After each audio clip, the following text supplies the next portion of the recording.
Welcome back to the Wicked Kitchen, guys. Today we're gonna make this incredible, bold, spicy, aromatic Tom Kha vegan soup. This is one of my favorite soups, packed with freshness with the chilies and the lemongrass, kaffir lime leaf, some galangal root, coconut milk-based soup.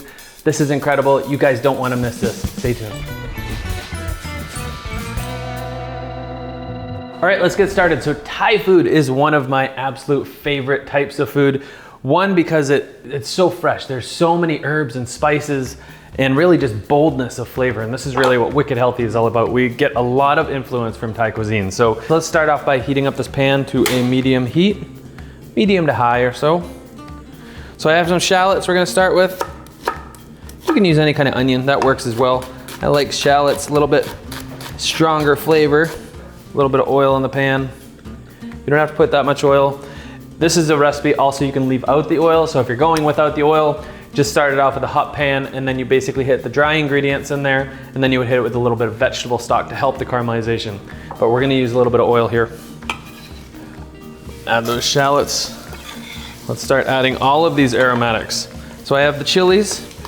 I like it spiced. So the nice thing about making this from scratch in any kind of hot sauce or soup or any kind of dish with chili, you can add the own amount that you can tolerate, right? I like it very spicy, so I like to add quite a good amount of chili in there.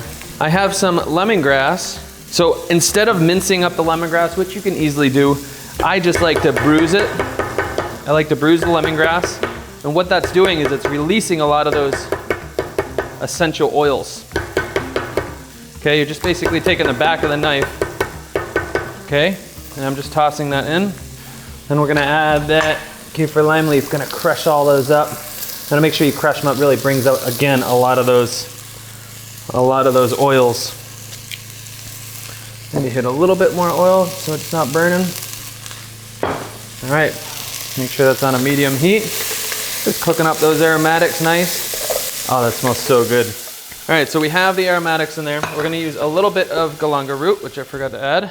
If you don't have access to galangal, you can use ginger. Okay, so I'm just adding some slices in there. All right. And notice I'm not adding the garlic at this point. I add the garlic after these aromatics are sauteed for quite a while here. The garlic tends to burn pretty quick, so right before I add liquid, I usually add garlic to a dish. So unless you want a little bit of caramelization in there, you can add it a little bit earlier, but I like to add the garlic towards the end of this early stage. So we have the garlic going in. All right, so these have been cooking up on a medium heat for a little bit here. I'm gonna lower it down to a medium low. I have some coconut milk, full fat coconut milk. I like to use full fat coconut milk rather than the light, just because I like that richness of the soup. So I lower it down to low and I add a couple cans of coconut milk. It's really, really critical to make sure that you lower the heat down to a medium to low heat when you're adding the coconut milk. You do not ever want to really boil coconut milk, because what would happen is it would separate. Okay, so if you're making a curry or any kind of coconut-based soup, if you bring it to a simmer, that's fine, but if you bring it to a roaring boil, the coconut milk will tend to separate with the fat, and so then you'll be left with this thick film of oil on top of your soup, which you want to absolutely avoid.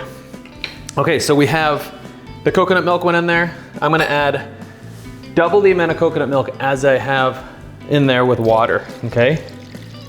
All right, and I'm going to use some bouillon. So I have this bouillon that I like to use. This is a unchicken bouillon, a chicken-free bouillon. You can use a vegetable bouillon, but this is a plant-based chicken bouillon, which is great. Okay, so the next component, so we have the fat in there, we have all the aromatics. I'm gonna add some lime. Lime, I always roll the citrus before I use it. All right, so if you like a little bit of bitter sort of undernote there, what you can do is you can add the whole lime. After you squeeze it in, you can drop the lime in there, have the lime in there while it's simmering. That gives you a little bit of bitter bite at the end. If you want to avoid that, I tend to avoid it. I'll just squeeze the lime in there. So we have plenty of lime juice, right? Yeah, that was a juicy lime.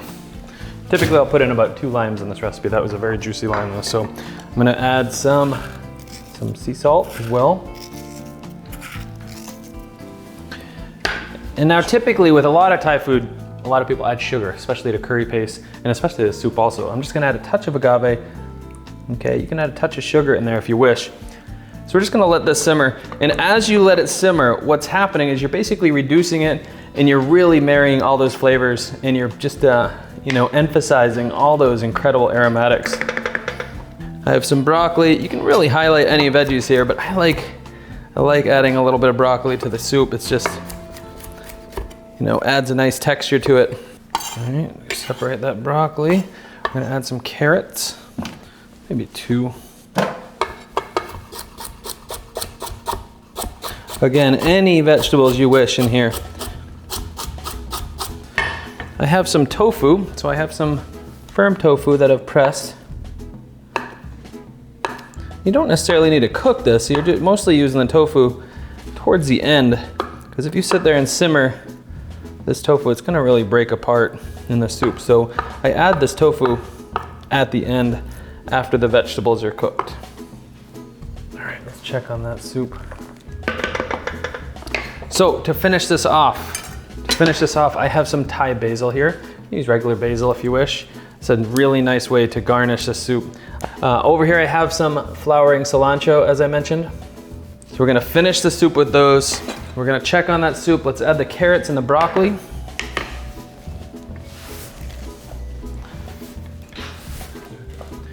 All right, so with this recipe, you can add any kind of plant protein to it. We're choosing to use tofu in this. You can use plant-based chicken. You can also use some shredded mushrooms that we have highlighted on so many other videos. But I love just the simpleness of some tofu in here. All right, so I add the tofu once the broccoli is nice and vibrant. Okay, that's when you know the broccoli is pretty much cooked. All right, so now that everything has been added in there, this is ready to go. Just remember there's all those little inedible pieces in there. You got the lemongrass, the kaffir lime leaf, and those galangal root.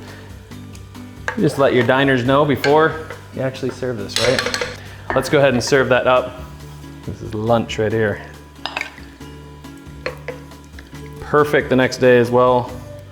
Taking this to work. So good. Smells so good.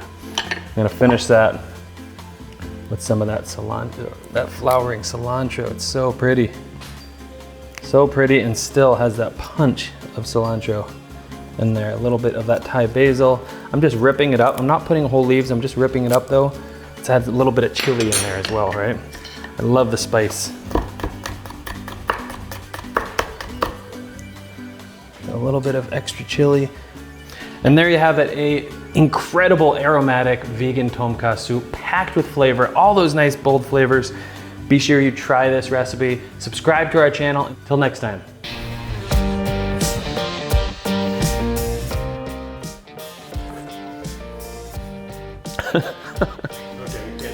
I'm not, that's too hot. All right, I can take a sip of this one.